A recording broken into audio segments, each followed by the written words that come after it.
the media consumption landscape is changing every day. I think in the old days, news organizations tried to adapt by pulling consumers into the platforms that they were on. We need to go to the platforms where consumers are going to be, create the most compelling and engaging news and content that we can. More and more on the revenue side of things, we have to move faster and quicker and develop new and different ways of making money based on the new consumption patterns. Even here in India, where I think pay TV is flattish to slightly growing. So you need to make sure that that product is top-notch and still doing what it's supposed to be doing. And each social platform requires a different approach. I mean, TikTok's going to be different than Instagram. Instagram's going to be different from Facebook. We were too dependent on the algorithms that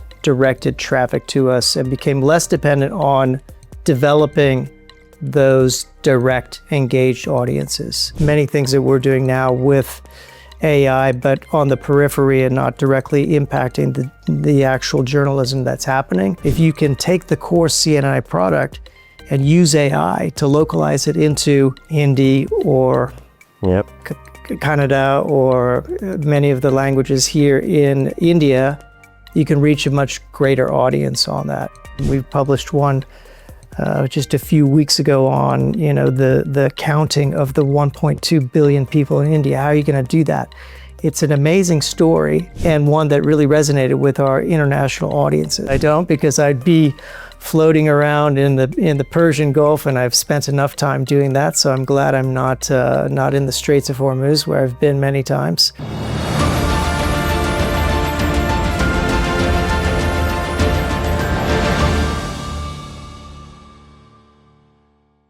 Hello everyone. The media landscape is evolving at a pace most of us can't keep track of. User behavior is changing at breakneck speeds. Delivery platforms are getting fragmented, which of course is causing a business strain on news models. And above all, AI is the new name of the game. The Google traffic disruption, which has hit revenues for news publishers across the globe, is just the latest example. There's a lot to unpack when we speak of the business of journalism, and today we have with us just the person to do that with. We're in conversation with Phil Nelson, who's Executive Vice President at CNN International Commercial and leads the network's global business operations. Thank you for speaking with us today, Phil. Thank you. Glad to be here. I'd like to begin by referring to CNN's long-standing slogan, which is the most trusted name in news, right? Of course, more recently, the network also launched the Facts First campaign, right? We in the news industry like to believe that trust and fact, these are enduring branding vehicles, right? But if we look at user behavior lately, it's more dependent on how convenient something is or the speed of delivery. The habits are fluctuating. In this scenario, where do brands such as CNN or Hindustan Times, for that matter, stand? And where do we go from here? It's a great question. And I think you started with a key point for CNN and actually for all news organizations, which is the most trusted brand in news. For us, our heritage is in pay TV. And even now, you can see what's going on with the war in the Middle East.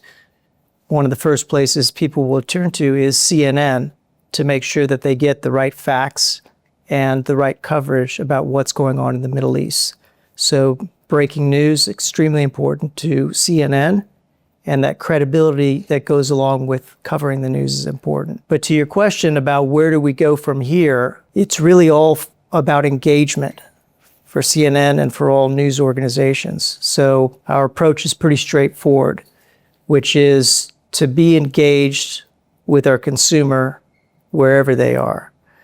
And as you know, the media consumption landscape is changing every day, and we just need to adapt to it. I think in the old days, news organizations tried to adapt by pulling consumers into the platforms that they were on. Yeah.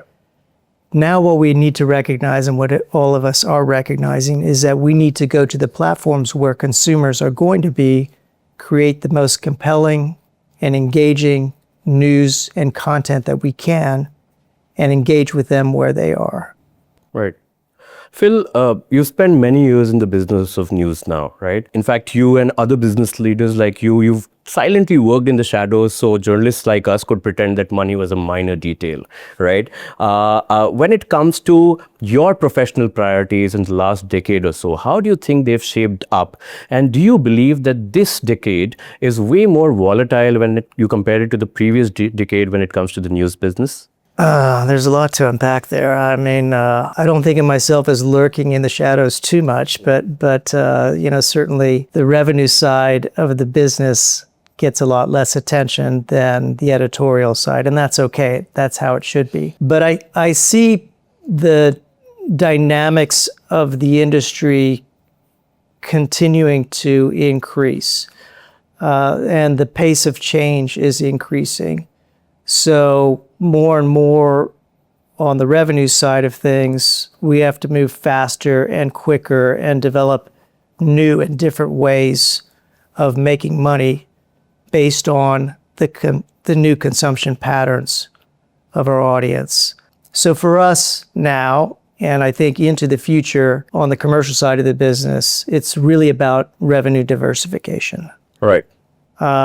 First and foremost, we have a huge pay TV audience. We need to respect that platform because a lot of people still consume their news from pay TV as a daily habit, not just in the US, but around the world and even here in India, where I think pay TV is flattish to slightly growing. So you need to make sure that product is top notch and still doing what it's supposed to be doing and meeting sort of the needs of the consumer. Then secondly, for us, advertising is super important. And we in CNN have a mission of creating sort of a premium high-end advertising experience for our clients, which translates into a good experience for consumers. Those two revenue streams are core. But now you need to branch out into other things, like how do you make money out of social, which is emerging. And for us at CNN, we just launched our new direct-to-consumer service, which I think will be super important for us in the future. As consumers evolve, they're going to want more higher quality news that really means something to them individually, plus the content that surrounds it. And if we can meet those needs correctly, it's a product worth paying for. Yeah. There are other areas that we're going into, which we can talk about from a diversification perspective, such as we just launched a global live events business, and we're branding that Global Perspectives. And this gives us even a new way to engage with our consumers, with our business partners, to also show them the value of CNN, the news we create and everything else, but as well as creating sort of a new revenue stream and a new way to make money for us. Right. You're just talking about social networks, right? Do you believe that there's a need to publish on social media for social media, and we're not doing nearly enough of that?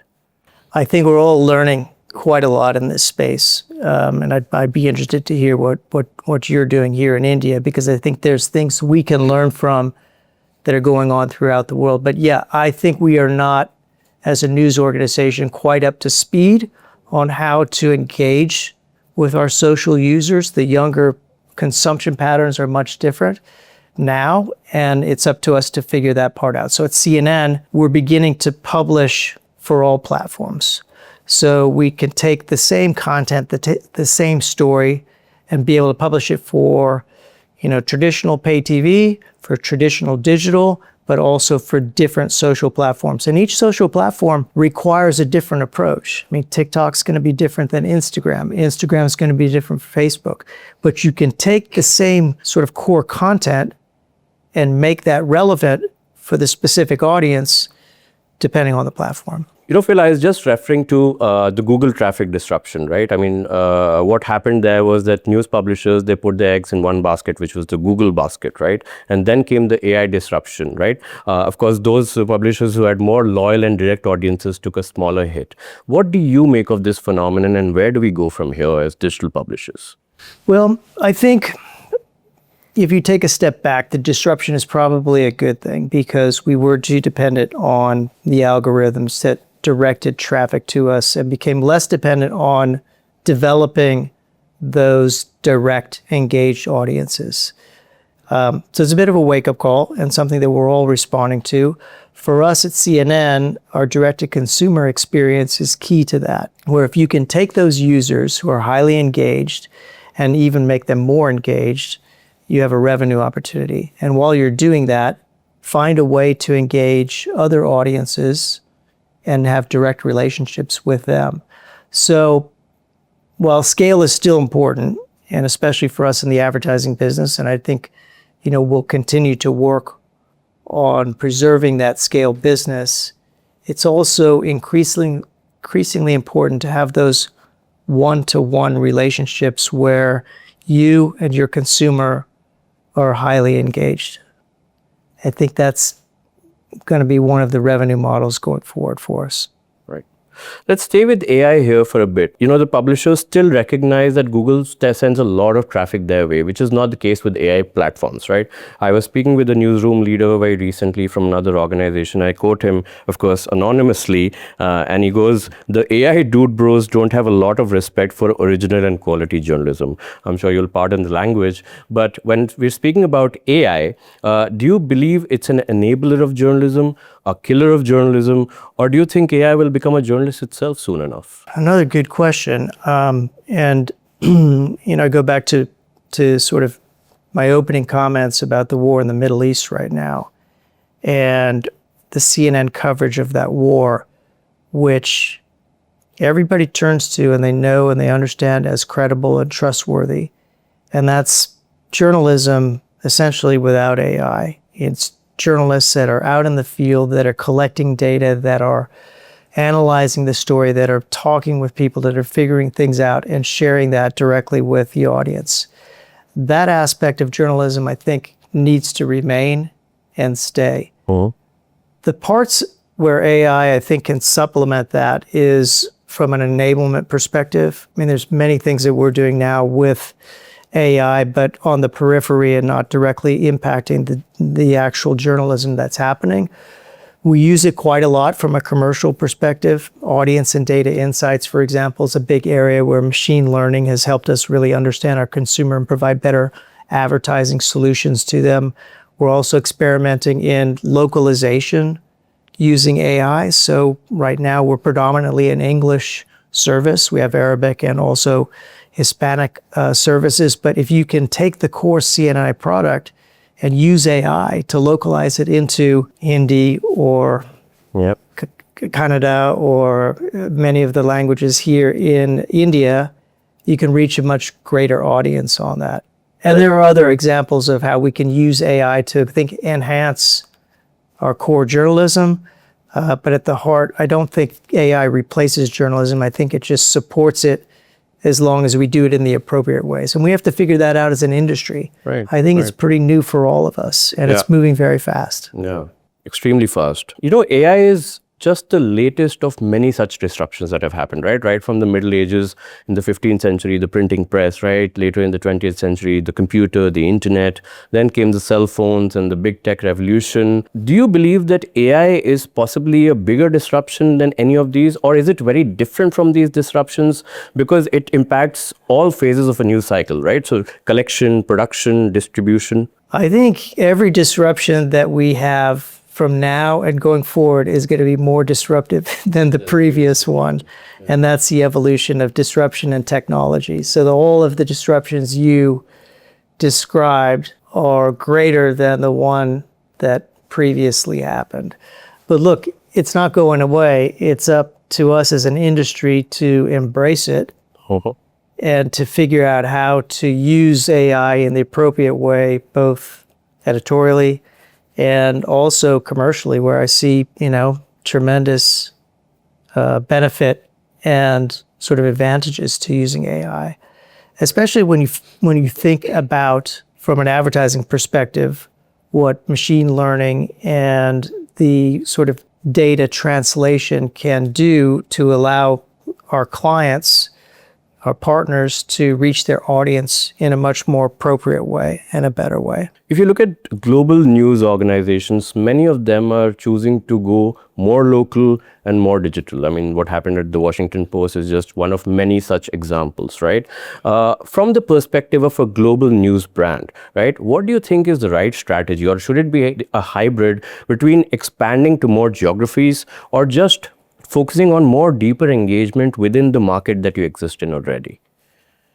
I think every global news organization, and really there aren't very many of us that are truly global, needs to figure out the strategy for themselves and what makes the best sense for them. For CNN, we know who we are. We're first and foremost an international and global news organization. So for us, it doesn't make sense, and we can't pretend to come into India and be a local proposition and build out a hugely local audience. Our mission is to provide the India audience with a view into what's going on globally and to share globally relevant stories with the Indian audience. Similarly, we'll take a great Indian story and share that outside of India with a global audience. I mean, we've published one just a few weeks ago on, the counting of the 1.2 billion people in India. How are you going to do that? It's an amazing story and one that really resonated with our international audiences. So we shared that around the world. Bringing an international story into India is, again, the war in the Middle East, where we're the experts at telling that global story, but we bring it to a local audience. So for us, it's a matter of kind of, that measured approach. How much local can we be versus how much our audiences want us to be? And for now, that's our approach, is to know who we are, to continue to be an international and global sort of news organization, and to leverage that. I would say, though, we do have many, many partners around the world that help us in local news gathering and that also help us to tell the right relevant stories to local audiences. Right. But if you look at the Indian market operating in India for India, it's a little tricky, right? I mean, because there's a ceiling for English news in the country, right? I mean, regional languages, you understand, with the diversity in India, it's a huge volume, right? So how do you approach that possible problem as a global news brand? Well, I guess I don't see it as a problem. I see it more as an opportunity. I mean, right now we're reaching a very sizable audience in India, but that could probably grow in an appropriate way with some localization of our content. So I mentioned, AI localization of English content into, various languages here in India. But this is more of a question for you, actually, because India is one country, but it's a collection of many, many different cultures. And I can tell you with certainty that even the Indian news brands, they've tried to do a lot in regional languages, right? But there are many limitations that we've faced. One model that worked for a global brand was BBC, where they launched multiple language platforms and it found, a lot of takers, basically. But we are also, of course, also still evolving as to how a big Indian brand, which has predominantly done its journalism in English or maybe Hindi, now goes into these regional areas, because they all have their smaller players who basically dominate those regions. So that's quite something. But when we speak about Asia, right? What do you think is the media market future in Asia, and how does it compare to the West, right? And with India's place in the whole thing, and possibly Indonesia, which again is the fourth most populous country in that aspect, do you think that this area is a potential growth market, or it could also be a testing ground for basically new business models for international brands? Yeah, I think Asia is an extremely important market for every news organization, and there's a little bit of both things in your question that are happening here, where sometimes consumption and evolution of news leads in the West, and there are things that we can learn from that in Asia and apply that to Asia. I think the direct-to-consumer aspect of news and forming those really deep, engaging relationships and trying to build out a D2C business in Asia is an opportunity and something that we can bring into Asia. On the other hand, there's so many things we can learn from Asia and apply them outside of Asia that we should do as well. When I lived in India, years ago, it was clear to me that the handset was really going to take over the world, right? And in many ways, consumption on mobile happens in Asia in more innovative and new ways than it does elsewhere in the world. So there are things that we can take from Asia and export to the US and other places also. Mm-hmm. And if we talk about traditional TV, linear TV, as some people choose to call it, retaining the imagination and the attention of younger audiences has increasingly been a challenge, right? How does TV news reinvent itself to sort of, appeal to the younger audiences while also ensuring that they retain the respect that the older audiences have for TV? That's another good question. And I alluded to it earlier on, which is, maybe there's only so much we can do with TV for younger audiences, right? In an event like, again, the war that's happening right now, people do turn on TV because they know it's an authoritative source of quality news, and especially, hopefully, they go to CNN for that. But I think we need to recognize that there's a generation that's just not going to go to TV no matter what. Yeah. And we have to adapt to that accordingly. So it's really more about engagement with our audience on whatever platform they are, rather than try to bring them to the platform of our legacy business. Right. And when we come to the core of it all, the revenue basically that you were also speaking about earlier, in a fragmented world like this and a platform-driven world like this, and each platform, as you also said, is completely different compared to the other one. What do you think is a sustainable revenue model? Or do you think it has to be a stream of many smaller revenue models that basically feed into that one large stream? And where do you see it going? Yeah, for now, I see it as more of a diversification model. I mean, we still have core pay TV, which has done very well for all of us in the industry. We still have advertising on TV and digital advertising. Those sources of revenue are not going to go away. We need to build up new revenue streams in direct-to-consumer, and we need to build up new revenue streams in the new platforms. So in addition to social, and this is another platform, especially in the US, that describes how fragmented the industry is going to be, is FAST, free ad-supported streaming TV. In the US, we launched a new format for FAST called CNN Headlines. It's a completely different TV channel than our pay TV channel. It's designed for a younger audience. It's a younger FAST audience, a different demographic, and it shows news in a different way than pay TV. So we're adapting and we're creating a new audience on this new platform. And the monetization has been fantastic. It's one of our fastest growing revenue streams right now. So again, it's about diversification and building up these different revenue streams as the market evolves. And let's see, some of them may do very well and you double down on them. Some of them may fizzle out and you move on to something else. But if you don't have a bet placed on each one of these different revenue streams, then you're going to fall behind. Mm-hmm. And from a global perspective, what do you think a successful news organization will look like in the next 5 to 10 years? Oh my gosh.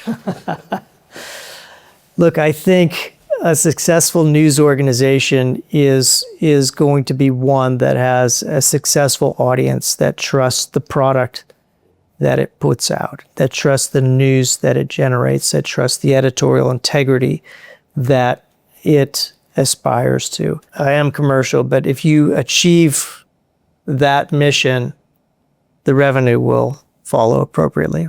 Phil, you're a former US Navy commander, and just a little earlier we were speaking about your not so easy times, and your nation owes you a debt of gratitude. What is that one military discipline that you brought into your current role, your corporate role, that helps you do your job? And given the times that we're in, do you sometimes wish you were still in your previous professional life? Not at these times, I don't, because I'd be floating around in the Persian Gulf, and I've spent enough time doing that. So I'm glad I'm not in the Straits of Hormuz, where I've been many times. But look, I would say, the philosophy of the military is, my philosophy, and what I've taken from it is sort of, lead by example, trust your people, empower your people, and respect your people. And if you do that and you have the right people, that'll all work out. Phil, thank you so much for taking the time to speak with us today. It was a complete pleasure. Thank you very much. I appreciate it.